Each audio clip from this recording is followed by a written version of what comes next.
ಯಾವುದೋ ಶೂಟಿಂಗ್ ಮಧ್ಯದ ಬಿಡುವಿನಲ್ಲಿ, ಯಾವುದೋ ಔಟ್ಡೋರ್ ಲೊಕೇಶನ್ನಲ್ಲಿ ಶೂಟಿಂಗ್ ಮಧ್ಯದಲ್ಲಿ ಬಿಡುವಿನಲ್ಲಿ ಸಿನಿಮಾ ಟೀಮ್ನವ್ರ ಜೊತೆ ಕೂತ್ಕೊಂಡಂಗೆ ಕಾಣಿಸ್ತಿದ್ದು ನನಗೆ. ಪತ್ರಕರ್ತರು ಕ್ರಾಸ್ ಚೆಕ್ ಮಾಡಬೇಕು ಯಾವಾಗಲೂ ಬಂದ ಸುದ್ದಿಯನ್ನು. ಫಸ್ಟಿಗೆ ವಿಚಾರ ಮಾಡಿದ್ದು ದರ್ಶನ್ ಫೋಟೋ ಝೂಮ್ ಹಾಕಿದರೆ ಸುದ್ದಿ ಏನಿತ್ತು, ಈ ಮನುಷ್ಯ ಜೈಲಿನ DGPಯಿಂದ ಹಿಡಿದು ಹೈಕೋರ್ಟ್ ತನಕ ಹೇಳ್ಕೊಂಡು ಬಂದಿರೋದೇನು, ಮನೆ ಊಟ ಬೇಕನ್ನೋದಕ್ಕೆ ಹೆವಿ ವೇಟ್ ಲಾಸ್ ಆಗಿಬಿಟ್ಟಿದೆ ಅಂತ. ಫೋಟೋ ಝೂಮ್ ಮಾಡಿ ನೋಡಿದ್ರೆ ದನ ಇದ್ದಂಗಿದ್ದಾನೆ, ಹೈವಾನ, ಯಾವ ವೇಟ್ ಲಾಸು ಇಲ್ಲ, ಏನೇ ಇಲ್ಲ. ಹಂಗಿದ್ದ ಮೇಲೆ ಇದನ್ನು ಜೈಲಿನ ಒಳಗಿನ ಫೋಟೋ ಅಂತ ಹೆಂಗೆ ನಂಬೋದು? ಅವ್ರು ಕೇಳಿದೆ ನಾನು, ಅಲ್ರಿ ವೇಟ್ ಲಾಸು ಅಂತೀರಿ, ಇವ್ನು ಹೆಂಗಿದ್ದಾನೆ ಹಂಗೆ ಇದ್ದಾನೆ, ಜೈಲಿನ ಒಳಗಿಂದು ಅಂತ ನಂಬಿಕೆನೇ ಬರ್ತಿಲ್ಲ ಇದು ಅಂತ.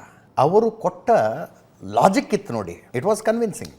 ಫಸ್ಟ್ ಆಫ್ ಆಲ್ ಅವ್ರು ಹೇಳಿದ್ದು, ವಿಗ್ ಇಲ್ಲದೆ ಇರುವ ಫೋಟೋನ ಗಮನಿಸಿದ್ರ ನೀವು ಅಂತ.